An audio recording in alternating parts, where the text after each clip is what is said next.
कार्तिकेय स्वामी का जन्म हो गया। माता पार्वती कई बार मन में सोचती मेरा और भी कोई पुत्र हो, दूसरा पुत्र भी होना चाहिए, ऐसा मन में कई बार विचार आता। एक दिन की बात है, माता पार्वती सखियों के साथ बैठी थी कैलाश पर्वत पर। अभी कैलाश पर्वत पर बैठी ही थी, तभी कुछ सखियां कहती है, मां जैसे भोले बाबा का प्यारा गण है ना नंदी, ऐसी ऐसी हमारा भी तो कोई गण होना चाहिए, आपका अपना गण कोई हो। माता पार्वती बोली, नंदी मेरी आज्ञा का भी पालन करता है, मुझे और गण की जरूरत क्या है। सखियों की बात को टाल दिया। अब हुआ यूं, एक दिन माता पार्वती सखियों के साथ कोई गुप्त बात, विशेष बात कर रही थी। नंदी से कह दिया, नंदी तू जा द्वार पर खड़ा हो जा, और जब तक मैं ना कहूं किसी को भी भीतर नहीं आने देना। नंदी भी चला गया, दरवाजे पर खड़ा हो गया।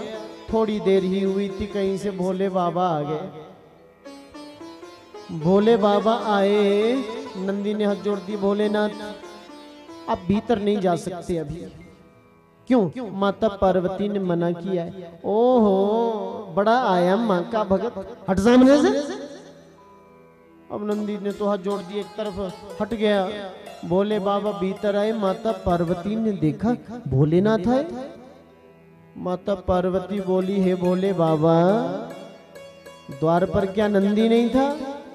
भोले बाबा बोले, था तो सही, तो नंदी ने आपको रोका नहीं। भोले बाबा बोले, रोका तो था, मैंने थोड़ा डांट दिया, त्यों ही हट गया किनारे। अब माता पार्वती के मन को भी ऐसा महसूस हुआ, मेरा कोई ऐसा गण होना चाहिए जो बस मेरी ही बात माने,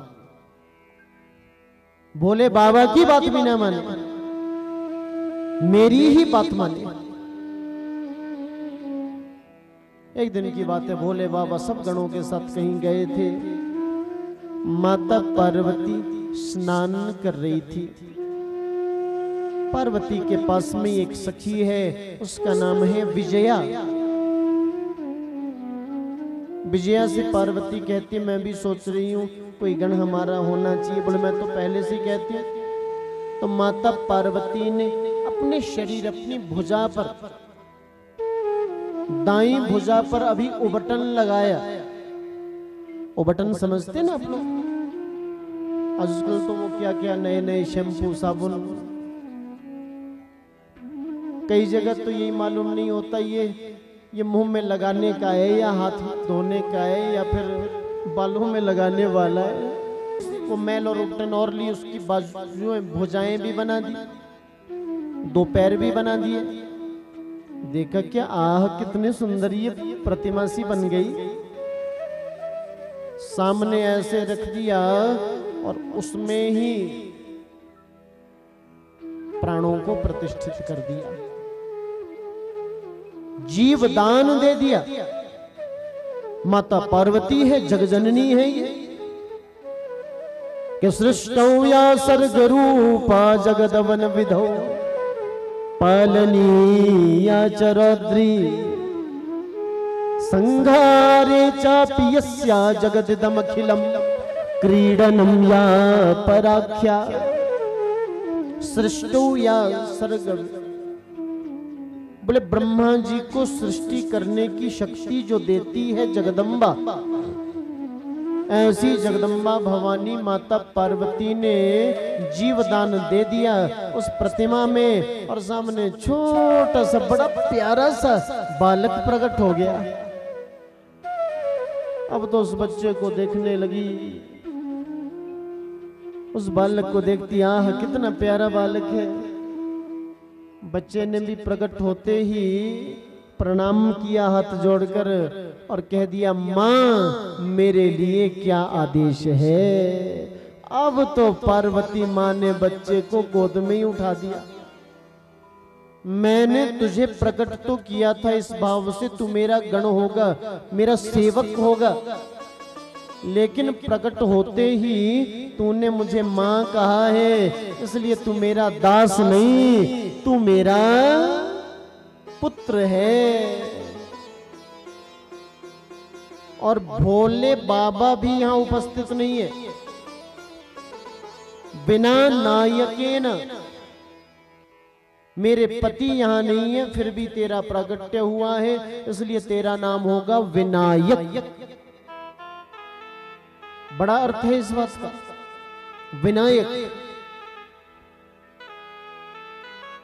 तू द्वार पर चला जा, पुत्र जब तक मैं ना कहूं तब तक तू किसी को भी भीतर नहीं आने देना।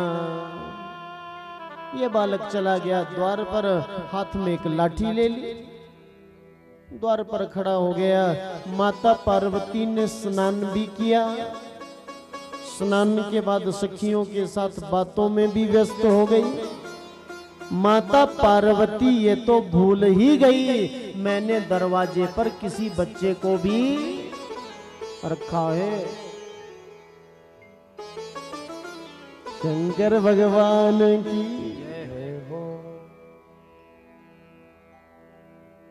अच्छा, तो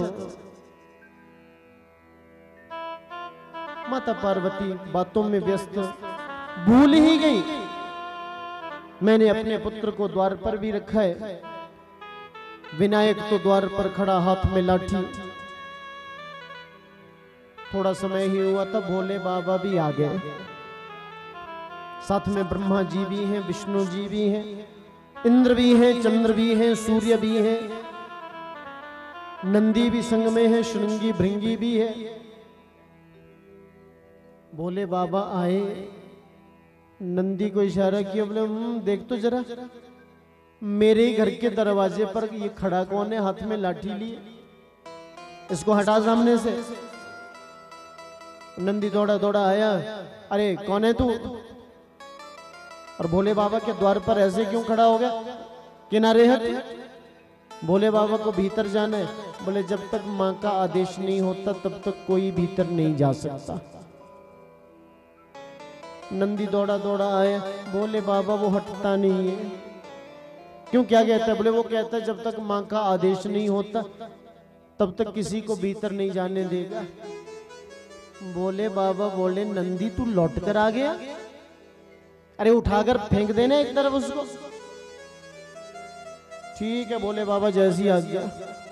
नंदी अब तो बड़ी मस्ती में आया, झूमता हुआ आया, अभी उठा करके एक तरफ फेंक दूंगा। झूमता हुआ आया, अरे बालक तू सामने से हटता या नहीं, बोले नहीं हटूंगा, क्या कर लेगा, बोले हटेगा नहीं तो तेरे को उठाकर फेंक दूंगा। ओहो, तो ऐसा कर उठा करके ही फेंक दे।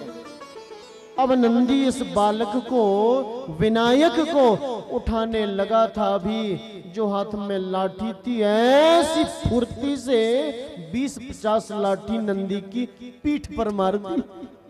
नंदी दौड़ा दौड़ा रोता रोता गया, बोले बाबा मेरी पिटाई कर दी, मेरे से वो हटाया नहीं जा रहा, बड़ा बलवान है। इशारा किया इंद्र को, बोले तुम जाओ।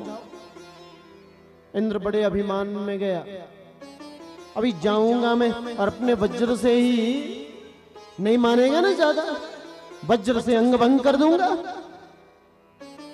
बड़ी मस्ती में झूमते हुए इंद्र भी आ गया। इंद्र कहता है अरे बालक सावधान, तू सामने से हटता या नहीं। ये बालक बोला, बोले मैं तो हटने वाला नहीं हूं, ऐसा करो आप यहां से पधारो, जब तक मां का आदेश नहीं होता तब तक मैं यहां से नहीं जाऊंगा, यहां से हटूंगा नहीं, किसी को भी भीतर जाने नहीं दूंगा मैं। ओहो, इंद्र ने एक बार फिर कहा, बोले मेरा नाम इंद्र है, तू सामने से हटता या नहीं, बोले नहीं हटूंगा। तो इंद्र ने भी प्रहार किया, अपनी लाठी से ही इंद्र के हर प्रहार को विफल कर दिया। विनायक ने वर्णन आता है शिव पुराण में, बोले इंद्र से भी युद्ध हो गया, इंद्र की भी पिटाई कर दी और इंद्र भी रोता रोता भोले बाबा के पास आया। बोले बाबा मेरी भी सामर्थ्य नहीं है। भोले बाबा मुस्कुराए, बोले तेरा अभिमान बहुत था, कम से कम वो तो गया। चंद्र को भेजा, वरुण को भेजा, श्रृंगी भृंगी को भेजा, सब परास्त होकर के आ गए, सब मुंह की खा करके आ गए। तो भोले बाबा बड़े प्रसन्न हुए इस बालक की वीरता से। बालक के सामने आए, विनायक के सामने आए और बोले हे बालक, मैं तुम्हारे बल पराक्रम से बड़ा प्रसन्न हुआ, तुम मेरे से वरदान मांग लो। विनायक ने हाथ जोड़ दिए, बोले मेरे लिए यही वरदान है, अब मेरे को दरवाजे पर से हटने को नहीं कहना। भोले बाबा बोले बेटा मुझे भीतर जाना, और हाँ तू जानता नहीं है ये मेरा ही घर है, और मेरे ही घर में मेरे ही दरवाजे पर तू खड़ा हो गया, मेरे को भीतर जाने देना। तेरे बल पराक्रम से बड़ा खुश हुआ हूं मैं तुझे वरदान दूंगा, जो तू चाहेगा वो मैं तुझे दूंगा, मुझे जाने दे। तो विनायक ने लाठी ऐसे कर दी, ऐसे सामने, बोले नहीं जाने दूंगा, जब तक मां का आदेश नहीं होता आपको भी मैं प्रवेश नहीं पाने दूंगा। भोले बाबा बोले बेटा हट जा सामने से। बार बार कहा भोले बाबा ने, विनायक नहीं माना। भोले बाबा बोले मैं बहुत खुश हूं तेरे बल पराक्रम